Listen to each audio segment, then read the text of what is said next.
대구시와 국방부가 군공항 이전 사업을 위한 합의각서를 체결했습니다.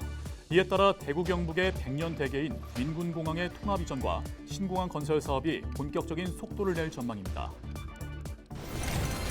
안동댐물을 대구에 공급하는 물산업 상생협약이 체결된 지 1년이 지났지만 사업은 답보 상태입니다. 권기창 안동시장은 지금이라도 물산업 육성 방안을 마련하기 위한 연구 용역을 시행해야 한다고 강조했습니다. 경북 메타버스의 대표 플랫폼인 경북 메타포트가 정식 서비스를 시작했습니다. 대구 경북 신공항을 중심으로 지역의 명소 등을 가상 공간에서 자유롭게 이동할 수 있습니다. 전기 매트 사용이 늘어나는 겨울철을 맞아 대구 소방본부가 관련 화재에 주의할 것을 당부했습니다.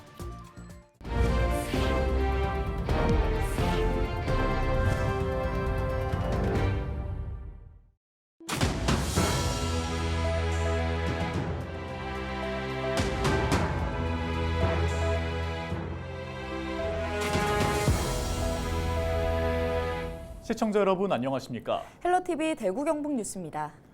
대구시와 국방부가 군공항 이전 사업 합의각서를 체결했습니다. 대구 경북의 100년 대계인 신공항 건설 사업이 본격적인 속도를 낼 전망입니다. 보도에 박군수 기자입니다. 대구시와 국방부가 20일 대구 군공항 이전 사업을 위한 합의각서에 서명했습니다. 이로써 대구 경북의 100년 대계인 민군공항의 통합 이전과 대구 경북 신공항 건설 사업 시행이 본격화됐습니다. 지난 2016년 7월 군공항과 대구공항의 통합 이전이 발표된 지 7년 4개월 만입니다. 이번 합의각서 체결로 대구시는 8월 시행된 TK 신공항 특별법에 따라 군공항과 공군부대, 군사시설 등을 이전하는 11조 5천억 원 규모의 대규모 국책 사업을 책임지고 시행하게 됐습니다. 앞으로 사업 대행자 선정과 사업 계획 승인, 설계와 공사를 거쳐 기부대 양효를 정산하고 공항을 개항하는 과정만이 남았습니다. 우선 사업 대행자로 특수목적법인 SPC를 선정하는 것이 관건입니다. 20일 서울에서 열린 투자설명회는 국내 대형 건설사와 금융기관 등이 참여해 신공항에 대한 높은 관심을 보였습니다. 토목사업, 건설사업이 향후 20년간 한 100조가량 사업이 일어납니다. 그중에 TK 신공항 사업이 오늘 본격적으로 시작되는 지방 경쟁력이 있고 국가 경쟁력이 된 시대인데 우리 국방부도 이러한 국가의 발전에 큰 역사에 함께할 수 있도록 전향적으로 민군 상생 협력에 크게 도움이 될 수 있도록 노력하겠습니다. SPC는 공공기관이 전체 지분의 50%를 넘어야 하고 참여하는 공공기관이 민간 기업을 공모하는 방식으로 구성됩니다. 대구시는 한국공항공사 등 국가공기업, 지방공기업과 올해 안에 신공항 사업 협약을 체결하고 내년 1분기 안에 가칭 TK 신공항 건설 주식회사 설립을 추진한다는 방침입니다. 또 군공항이 떠난 K2 이전 부지 690만 제곱미터와 주변 지역은 미래 첨단 산업과 관광, 상업, 금융 중심의 글로벌 신성장 도시로 조성하겠다며 다양한 분야의 기업들이 적극 참여해 줄 것을 당부했습니다. 헬로티비 뉴스 박근수입니다. 안동시와 대구시가 지난해 11월 안동댐물을 대구 취수원으로 활용하는 물산업 상생협약을 체결했는데 1년이 지났지만 사업은 답보 상태입니다. 관련 연구 용역 예산조차 확보하지 못했기 때문인데요. 권기창 안동시장은 LG 헬로비전 헬로 이슈토크에 출연해 지금이라도 안동 물산업 육성 방안을 마련하기 위한 연구 용역을 시행해야 한다고 강조했습니다. 이하영 기자가 보도합니다. 지난해 11월 2일 안동시와 대구시는 안동댐물을 대구에 공급하는 상생발전 업무 협약을 체결했습니다. 대구시에선 올 연말 맑은물 하이웨이 추진 방안 검토 용역안을 마무리하고 대구시 취수원에 안동댐 이전 정책에 속도를 내고 있지만 안동시는 관련 연구 용역 예산부터 안동시 의회를 통과하지 못하고 있습니다. 권기창 안동시장은 대구시에 맑은 물을 공급하는 것을 넘어 낙동강 전체를 아우르는 광역 상수원 구축 사업을 시행하기 위해서는 전문적인 물산업 연구 용역을 반드시 시행해야 한다고 밝혔습니다. 이러한 큰 플랜을 우리 안동시가 만들어야 된다. 그런데 지금 안동시에서 몇 차례 예산을 요구했습니다만 의회 부결로 지금 좌절되고 있는데 진정한 낙동강 상하류의 거버넌스를 형성하려면 이런 예산을 좀 빨리 통과시켜 주셔야 된다고요. 가뭄시 하류 지역의 물 부족 현상이나 하천 유지 수량 등은 물 관리 계획을 실정에 맞게 조정하면 문제가 해결된다고 밝혔습니다. 안동에서는 1일 430만 톤의 물이 내려가요. 이 430만 톤 중에서 33만 톤 정도는 여유분이 또 남아 있어요. 그러면 27만 톤 정도만 가면 되잖아요. 그러면 물 관리 배분 계획만 맞추면은 물이 내려가기 때문에 물 부족 문제는 일어나지 않습니다. 가장 기본적으로. 그리고 또 최근에 영주댐이 완성이 되어서 또 40만 톤의 물이 또 추가적으로 내려가요. 그러면은 물 관리 계획을 다시 재배정을 하면 물 부족 문제는 생기지 않는다. 특히 댐 건설 50여 년 동안 안동시는 하류 지역으로 생활용수와 농업용수, 공업용수를 성실히 제공해왔지만 아무런 혜택을 받지 못했다며 이제라도 안동 시민의 권익을 찾아야 한다고 강조했습니다. 헬로티비 뉴스 이하영입니다. 경북 메타버스 대표 플랫폼 경북 메타포트가 정식 서비스를 시작했습니다. 경상북도는 20일 도청 다목적홀에서 웹과 앱 방식을 동시에 적용한 메타포트 시연회를 열었습니다.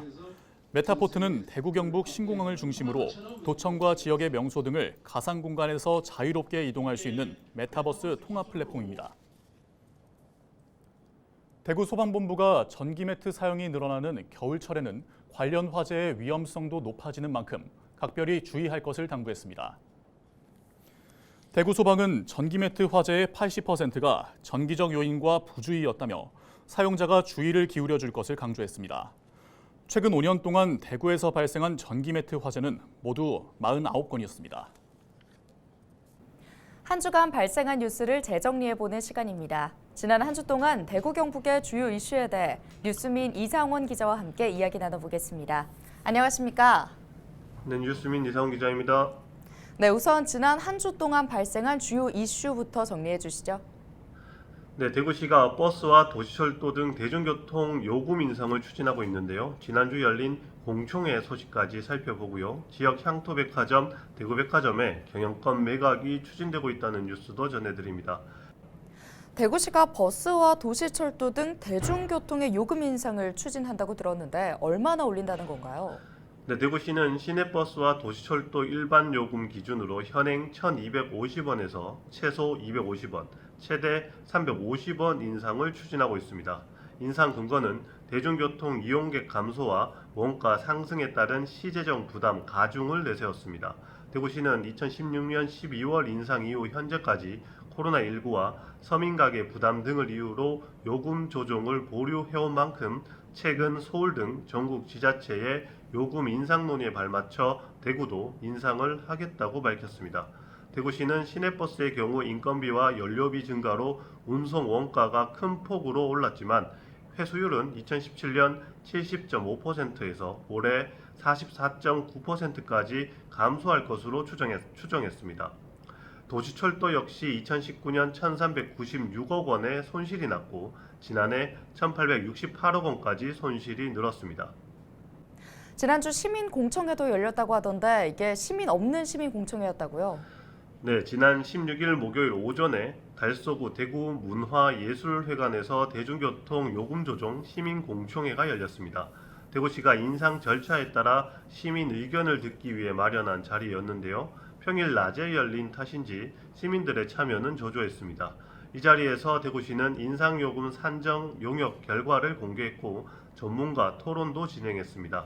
토론의 참석자들은 요금 인상의 불가피성에는 공감했지만 대중교통 이용 증가를 위한 고민과 시민 설득 노력이 필요하다고 주문했습니다. 정의당과 녹색당은 대중교통 요금 인상 소식이 전해진 후 반대 활동에 나섰고 공청회에도 참석해서 시민 없는 시민공청회에서 피상적인 분석만 오갔다며 반대 뜻을 반복해 밝혔습니다. 네, 또 폐점 후 활용 방안을 찾던 대구백화점이 최근 경영권 매각을 추진한다고 하죠. 네, 유일하게 남은 지역 향토백화점 대구백화점이 경영권 매각 추진 사전 절차에 들어갔습니다.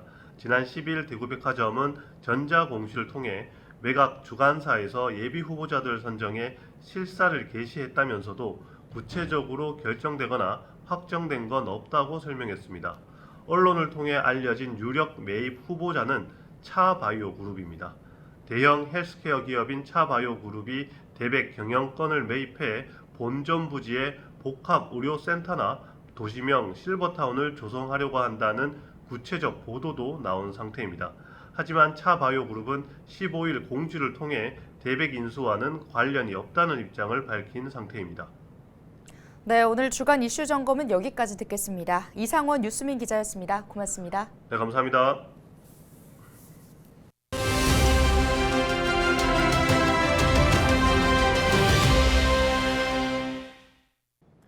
경주시가 2025년 아시아태평양 경제협력체 APEC 정상회의를 유치하기 위해 서명운동을 시작한 지 2달여 만에 100만 명을 달성했습니다.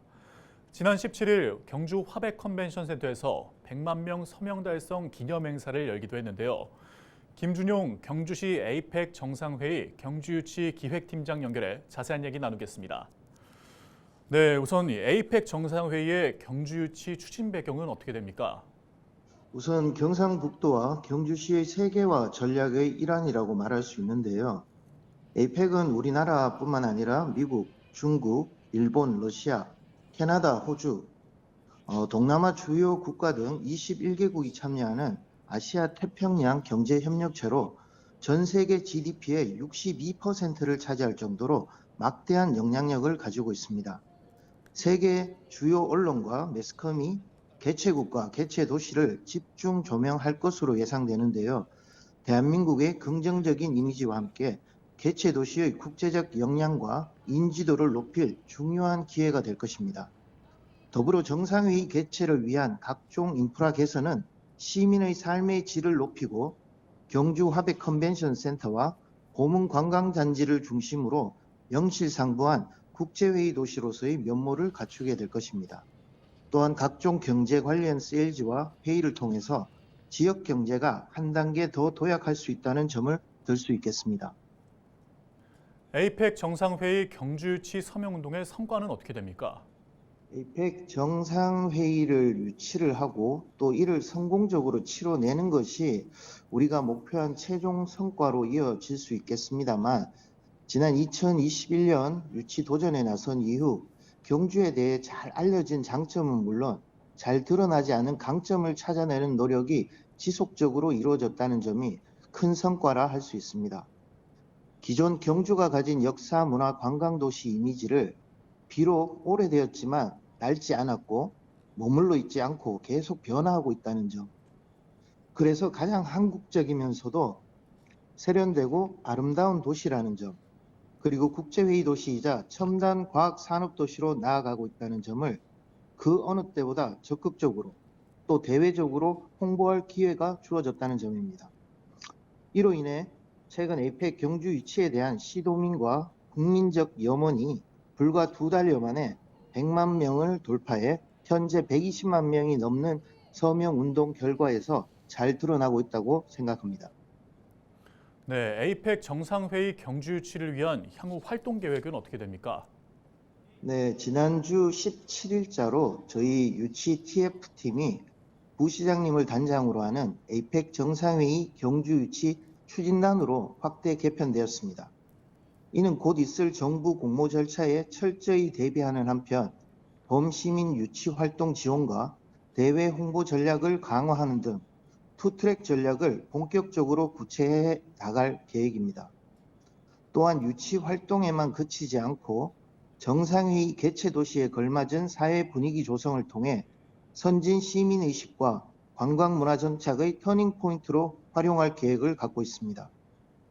이는 세계적인 도시가 되기 위해서는 시민의식 또한 세계적이어야 한다는 생각으로 정상회의 유치는 물론 우리 경주의 지속 가능한 성장을 위해서도 꼭 필요한 일이라고 생각하고 있습니다. 네, 오늘 말씀 여기까지 듣겠습니다. 지금까지 김준용 경주시 APEC 정상회의 경주유치 기획팀장과 이야기 나눴습니다.